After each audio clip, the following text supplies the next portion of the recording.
Anyways, inside the trial of mushroom killer Aaron Pedersen, The Brief, by 60 Minutes Australia. Let's just hope that I don't get nuked. Because I don't like that. How many know of this story? Never heard of this. Never heard of this. We'll jump in. We'll see what this is about.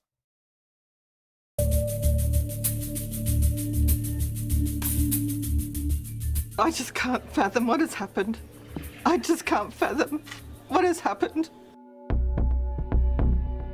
Poisoned by stealth. The cook, the diners, a deadly lunch, and one giant mystery. I think it has all the elements of a sort of Shakespearean tragedy. In a case that's captivated the world. An Australian family's meal is now the centre of a homicide investigation. Play after a deadly meal claim. So, a woman makes a meal with poisonous mushrooms. Well, that's interesting. That's interesting. And a family lunch turned deadly. I cannot think of another investigation that has generated this level of media and public interest. This case is certainly unusual. Mass poisonings are unusual. Police say you're a suspect. Do you have anything to say about that? Yes, I say I didn't do anything. I loved them. A misguided belief that people would believe her. Does this strike you as an honest person? She's wiping imaginary tears from her eyes. We take you inside the most closely followed trial of the year that thrust a sleepy town in regional Victoria into the global spotlight and bring you the only... Interesting. So we have a woman making a meal for her family and maybe potentially, well, most certainly, ending the lives. Did you hear about the coffee house crime? Calm down with the true crime stuff. Don't overdo it. I don't want to turn into simply just true crime now. Calm down. I love drama. I want more drama. Television interview with the woman at the centre of it all. Aaron Pedersen. The circus, the mushroom circus, has come to town. I could never, with this kind of name, I could never take this seriously. I'll be honest. The Mushroom Murders? I've never. That is an interesting name.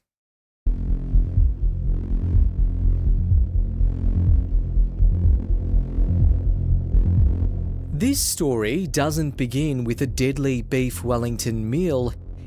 Remember the video that we reacted to with the bat TikTok cooking? Remember that one? I think we found the woman. We found the woman that made the food for her blue-collar husband. This is where she ended up, chat. This is where she ended up. It's the name of a YouTube channel that does this stuff too. I would recommend it, okay. She thought they get high, but instead went under. Whoops. It begins years earlier with a marriage slowly unravelling. Aaron Pedersen and husband Simon made a home together in the tiny town of Currumbara, a tight-knit rural community of around 5,000, 120 kilometres southeast of Melbourne. The couple had separated, but by all accounts remained friendly. That was until late 2022, when their relationship deteriorated with bitter disputes over money. Aaron moved to nearby. People that end their relationships based on money because you're not financially well off are weirdos already. I must admit. I must admit, that is already a red flag. Trainer for what, girl? I don't know. Bellies. Cooking. Let this unravel. By Leon Gather, but despite ongoing tensions between her and Simon, she remained close with his family and the couple was yet to formally divorce. This would provide the backdrop to the dramatic events of July 29, 2023. 2 weeks before the fatal beef Wellington meal, Erin and her children attend the local Currumbara church, where Pastor Ian Wilkinson is giving the Sunday service. At church, Erin invites estranged husband Simon, his parents Don and Gail, as well as Gail's sister Heather and her husband Ian to lunch. I have to ask this. You do divorce, yet you invite your ex-husband, his parents, and his mother's sister and her husband. What was her mission? Well, we know what her mission was, but this is already weird behavior. To discuss a medical issue. Simon agrees to come, but the night before he texts Erin, "Sorry, I feel too uncomfortable about coming to the lunch with you, Mum, Dad, Heather and Ian tomorrow. But I'm happy to talk about your health and implications of that at another time if you'd like to discuss on the phone." Erin replies, "That's really disappointing. I've spent many hours this week preparing lunch for tomorrow, which has been exhausting in light of the issues I'm facing, and spent a small fortune on beef eye fillet to make beef Wellingtons because I wanted it to be a special meal, as I may not be able to host a lunch like this again for some time." Bro. The wording knowing what she did. This is truly a special meal. This is truly a special meal. And yes, she won't be able to host a lunch like this again for some time. Sure. The foreshadowing is ginormous. The foreshadowing is crazy. The next day, Erin's 2 children go to the cinema. The guests arrive and Erin serves individual beef Wellingtons with a side of mashed potato and greens. According to police, the 4 guests are served on large grey plates, while Erin's is suspiciously different, smaller and lighter in colour. Then, Erin drops a bombshell. She tells the small group she's gathered them together to tell them she has cancer and the 5 of them pray. Detectives would... The bitch just wanted to take them out with her. If I'm going, everyone else is too. Only thing is missing is to die for, bro. True. I mean, I don't think she needed to mention that. It's very apparent that it was. Later discover Erin had been texting the family in the lead up to the lunch about undergoing mysterious medical tests. But in fact, there had been no tests and Erin Patterson did not have cancer. It was all an elaborate trap used to lure them to the lunch. That night, the 4 guests fall violently ill. Within a week, 3 would be dead. The husband is still... Well, not husband, ex-husband is still alive. Okay. Yeah, for the old people, that was... Yeah, that was too much. Beautiful people. Don was just a really lovely bloke, and I miss him. I don't think there'd be any person in this town that wouldn't be feeling grief. It's not Midsummer Murders. This is Currumbara. This is real people's lives. Monday, 2 days after the lunch, Erin presents to hospital feigning sickness. Against medical advice, she leaves, despite being told she's been exposed to a deadly toxin. Police are called to conduct a welfare check. Oh, wait, interesting. Did she... Oh, she's smart. She's smart. That's why she had a different plate and a smaller plate. She probably calculated how much she could consume and not get serious repercussions from it. Huh. She's not dumb. But Erin eventually returns to hospital of her own accord. Doctors plead with Erin to bring her kids in too, because she tells medical staff they ate the beef Wellington leftovers. But Erin's reluctant to pull her children out of school. She tells the authorities she purchased fresh mushrooms from her local Woolworths and dried mushrooms from a grocer in Melbourne's southeastern suburbs. That sparks panic at the health department, with officials dispatched to search all the stores in the area. With news of the deadly meal making global headlines, Victoria Police calls a media conference. I'm not aware of an investigation where we've had 3 people die as a result of apparent food poisoning, whether that be by mushroom or something else. So yes, it is rather unique. Detective Inspector Dean Thomas is head of the homicide squad. 4 people turn up and 3 of them have passed away, with another one critical. Mum and Dad were very much a team working at life together. The fact they died on consecutive days is fitting in some ways, as it reflects the togetherness as a couple that they always worked so hard to grow. Wait, it was 4 people, right? His grandparents?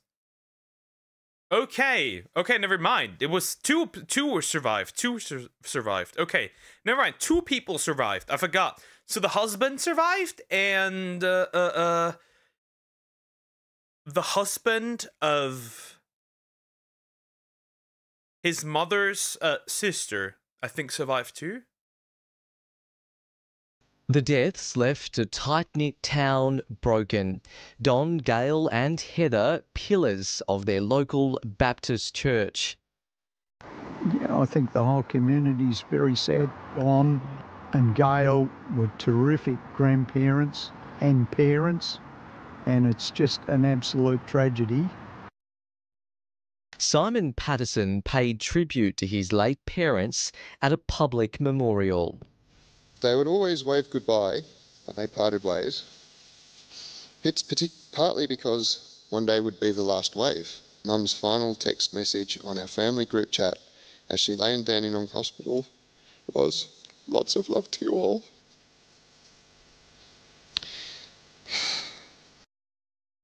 Hundreds of locals turned out to... That is so sad. That is so sad. Imagine you just go to an innocent dinner, and next you know, your ex-wife tried to murder you. That is crazy. That is crazy. Pay their respects, but one person was missing. We tracked her down as the service was starting. Have you chosen not to attend? My lawyer has told me not to talk to you, so I've got nothing to say to you. I'm sorry. If you've been unfairly persecuted in the media, as you say, this is your chance, Erin, to set the record straight. Bro was trying to go after her ass. That's crazy. Private investigation out here. Within months, Erin Patterson is arrested. Erin, did you kill them? Did you think this day was going to come, Erin?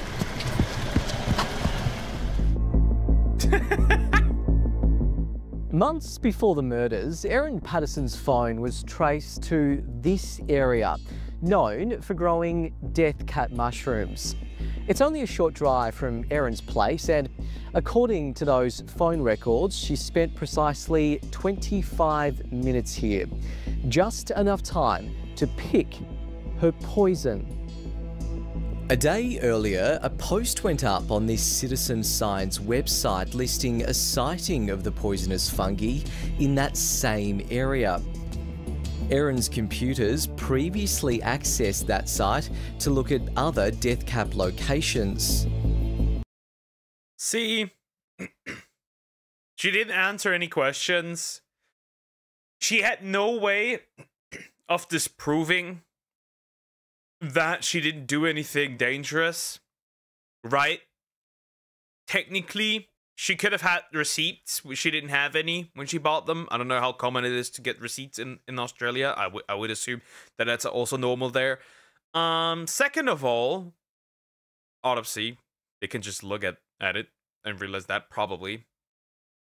Or not. I don't know. Third of all, which is interesting, you could even provide a time that you were there. And I would say that what you buy is probably still somewhat registered somewhere it's interesting. It's interesting. No, you're guilty when you refuse to answer questions. True and real. Once home, police claim Erin dried the foraged mushrooms in a dehydrator, which she then dumped at... I do have those too. I do have one like that too. They're pretty cool. They're pretty cool to make like fruit leather, which is quite tasty, and you can store it pretty easily. And it's also, you can keep it around for a while. It doesn't go bad. I recommend fruit leather. I recommend this tip. Criminologist Dr. Xanthi Mallet says that was a critical clue. From my perspective, the food dehydrator is really at the heart of this case. Erin Patterson has stated that she got rid of that because she was nervous after a comment that her ex-husband made at the hospital that he said, "Is that what you use to kill?" Would have it been smarter? What if it was smarter to just keep the dehydrator and clean it? So there's no rests of it? Ducks made food, it wouldn't even need to be from poisoned mushroom to do the same. I'm a quite good cook. I cook almost every single day. I cooked almost every single day. Now somebody else has taken that spot.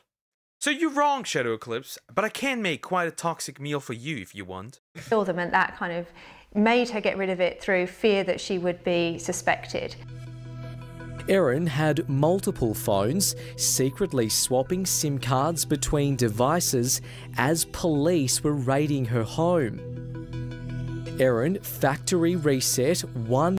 She was actually not dumb. Remember, from the way it sounded like, she was actually poisoning herself a little bit to make it seem less suspicious, which is very interesting.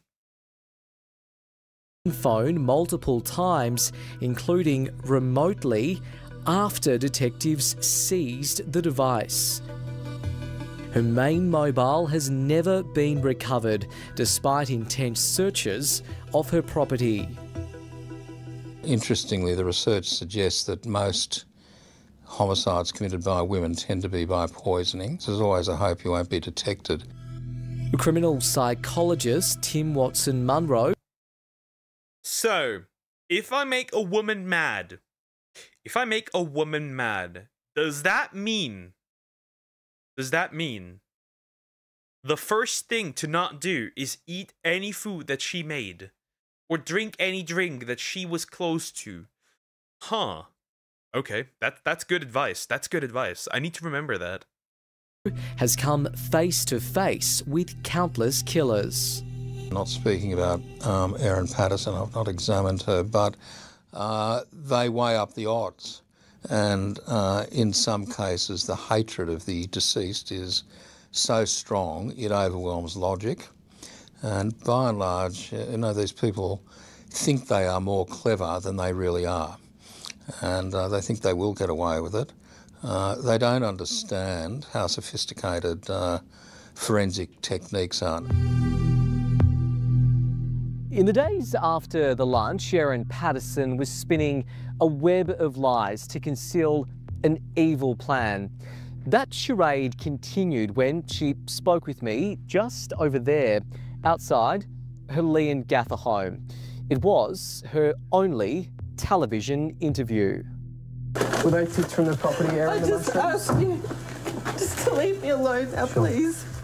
So firstly, I want to look to see whether the verbal content matches the body language. Is there conflict or contradiction between what a person says and what they do? Steve Van Apron is a world-leading expert in body language and deception.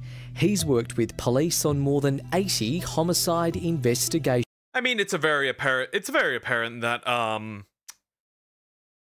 that she just has crocodile tears. It's just crocodile tears for sure. That's pretty normal. That's pretty normal. We have the largest number of neural networks between our brain and our hands, so it'll go up to our face to block. Prolonged eye closure. Research shows blink rate increases 6 to 8-fold after the delivery of deception. We asked Steve to analyse my interview with Erin Patterson. Let's have a watch. Can you tell us what happened on Saturday? What happened on Saturday was devastating. It's a tragedy what's happened. Want to see it? Sure, go ahead. I'm curious now. Can you tell us about the meal that you cooked? I'm so devastated by what's happened, by the loss of Don. Don is still in hospital, the loss of Ian and Heather. Just at this stage, the masking behaviours, I've seen that a lot when people may be blocking, and could be like a prolonged eye closure or whatever, and she does a lot of that. So that's the hand to the face? Hand to face, yeah, blocking. It was some of the best people that I've ever met. Gail was like... Take your time. Gail was the mum that I didn't have because my mum passed away 4 years ago. And This sounds like when you fake cry in like a school, when the girls were fake crying in school when they did something wrong. Same energy, straight up, bro. Nobody believes you here. I don't believe you. Gail's never been anything but good and kind to me. And Ian and Heather were some of the best people I've ever met. They never did anything wrong to me, and I'm so devastated about what's happened. Just that's quite interesting in itself. There's a lot of wailing in that, but there's no tears. I don't see any tears. She's wiping imaginary tears. She's not just wiping, but have you seen how she wipes and then just looks at it like, fuck, there's no tears. Tears from her eyes, that's a concern. I mean, usually when you're dealing with people who are really distraught and crying, you'll see that. And she does it several times. It's that I just can't fathom what has happened. I just can't fathom what has happened. What's happening now, she's actually talking about how she feels, not information, because usually if somebody's been falsely or maliciously accused, no one wants to be falsely accused. So there'd be more information. In my experience, when people are upfront, direct, and have nothing to hide, they'll be able to recall, times, dates, places, information, how they felt, emotions, all that type of thing. All we're hearing is how she feels about it, not any specific detail. And she's given a perfect opportunity to give her side of events. It's at this point Erin refuses to answer any more questions. Can you tell us where the mushrooms came from? The crocodile tears go bonkers here. They go bonkers. Yeah, the bait used to be believable. Police say you're a suspect. Do you have anything to say about that? Yes, I say I didn't do anything. I loved them. That's where did the mushrooms come from? Were they picked by you, or where did they come from, Erin? Can you tell us? What meal did you cook them? Did you eat the same meal, Erin? Does this strike you as an honest person? What it does show me is she's quite evasive, omissive and dismissive. She shot you down or cut you down before, and she chose not to answer the question. She could have if she had nothing to be concerned about. Why is that? In general terms, these people are capable of considerable planning. They have a specific intention in mind to either maim, injure or kill the victim or victims. The 9-week trial was held in the regional centre of Morwell, a 45-minute drive from Erin's home. Among the star witnesses, sole survivor of the lunch, Pastor Ian Wilkinson. Journalist. The pastor survived. God's work. I see how it is. Podcasters and true crime writers from around the world descended on the tiny town. Motels here have been booked out for months. Initially, when it hit the headlines, We're inundated with the calls. There's people from interstate. There's a lady who's a crime writer writing a book. She's going to write a book on it, I'm led to believe. And have witnesses, media, and just general people that were interested in the case to come to the town. Retired Detective John owns the Cedar Lodge Motel next door to the courthouse. Next door to the courthouse. Yeah, we'll see how that's gonna turn out. Imagine being the only survivor, all your family kill. Yep, true. That sounds awful. Because this, I wonder what her reasoning was. Now I'm curious. I'm not curious anymore about the how. We know the how, but the why. Everyone's talking about it. Have done for ages. You know, it's a very unusual case. Morwell's usually a bit of a ghost town, so it's actually created a little bit of a buzz. Obviously, they're doing the town up a little bit. You can tell the gardens and everything is coming up really nice. At the local news agency, owner Ray can't believe the spectacle. A little Morwell, who'd have thought? You know, and because of a mushroom case, a murder trial, we've ordered more papers. We've sort of increased the amount of papers that we're getting. Inside the small country courtroom, only a handful of seats were reserved for media. The public... I guess the local businesses profited from that. I guess that's the only good thing coming out of this. The gallery was packed with self-confessed internet sleuths, hoping to catch a glimpse of the killer cook. Some travelling from interstate and camping out from 5 o'clock in the morning just to jag a seat. It just draws you in because I want to hear every word that's coming out of her mouth and hanging on every single word that she's saying to just make my own mind up on what I think is going on. I found her to be quite well spoken and quite polite. I watch her when she deals with the staff when they let her out of the dock, and she always says thank you, and I find her to be quite respectful in that way, which is a surprise actually. We've already got our verdicts. Sorry, but it'll be up to the jury, I suppose. That's right.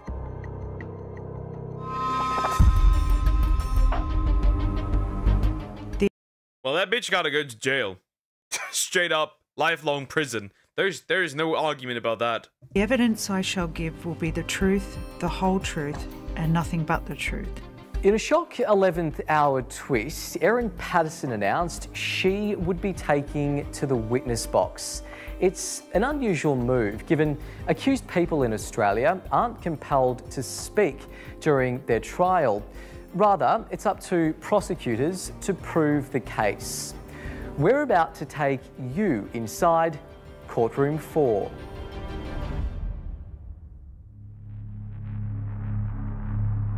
Miss Patterson, can you repeat your full name, please? Erin Trudy Patterson.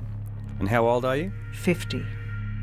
These are Erin's words spoken by an actor. I wanted to have some more connection with them, so I invited them all. At times, breaking down in tears, Erin details what she claims happened at the lunch. So it's right at the end of the meal, and I mentioned that I'd had an issue a year or two earlier where I thought I'd had ovarian cancer. I'm not proud of this, but I led them to believe that I might be needing some treatment in regards to that. Did you lie to them? I did lie to them. Erin claimed... That's already a red flag. That is already a big fat fucking red flag. She may have mixed death cap mushrooms she accidentally picked in the wild with mushrooms she claims she bought at an Asian grocer. But why would you... Then the question becomes, why would you buy poison... Why would you collect poisonous mushrooms that you can't consume anyways? Doesn't make sense. Her defence lawyer is the one asking questions. At that time, to your knowledge, what was in that Tupperware container? At that time, I believed it was just the mushrooms that I bought in Melbourne. Now I think that there was a possibility that there were foraged ones in there as well. Erin denies serving her guests on different plates. Just the dinner plates I had. So I think there's a couple of black, a couple of white, one that's red on top and black. Do you own any grey plates? No. Were there any assigned seats? No. And were there any assigned plates? No. Erin becomes more combative as the prosecutor interrogates her. The Asian grocer story was a deliberate lie, correct? Incorrect. I suggest your whole story is untrue, that you plated the food without discrimination. You're wrong. I suggest that you made out that you were seriously unwell. Erin's then asked why she sent her friends messages full of expletives about Simon's family amid disputes with him over money. I needed to... Is it really just money? That's kind of ass. Cause, bro, that was not worth it. Like, what did she try to attain with this? Well, she is mentally ill, so probably she didn't think straight anyways, but what was her motive? Is it money? Tupperware container? Straight up in Australian accent. I needed to get my frustration off my chest, and the choice was either go into the paddock and tell the sheep or vent to these women. Erin admits to being a serial liar, but maintains it wasn't because she was concealing a triple murder. I was scared that they would blame me for it, for making everyone sick, and I was scared they'd removed the children. When somebody's life is taken prematurely through murder or manslaughter, people never really recover from that. They talk about closure. There's never really full closure.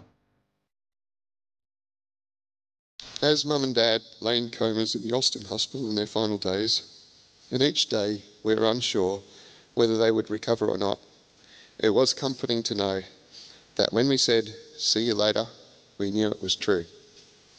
The only thing that we didn't know was when. The hope of "see you later," that was their hope, and it's ours. And in the meantime, we'll miss them.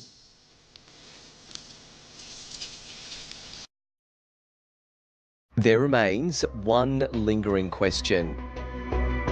Why did Erin Patterson murder her estranged husband's family?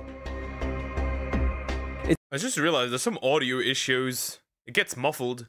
It's something only one person will ever know the answer to.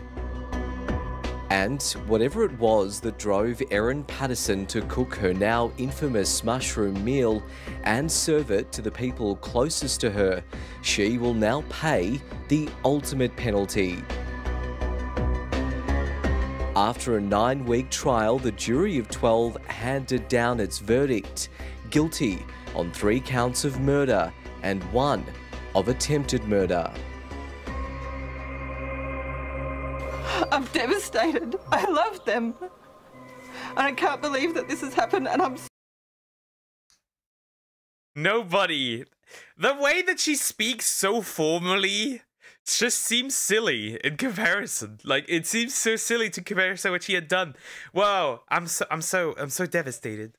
Okay, sure, buddy. Sure. So sorry.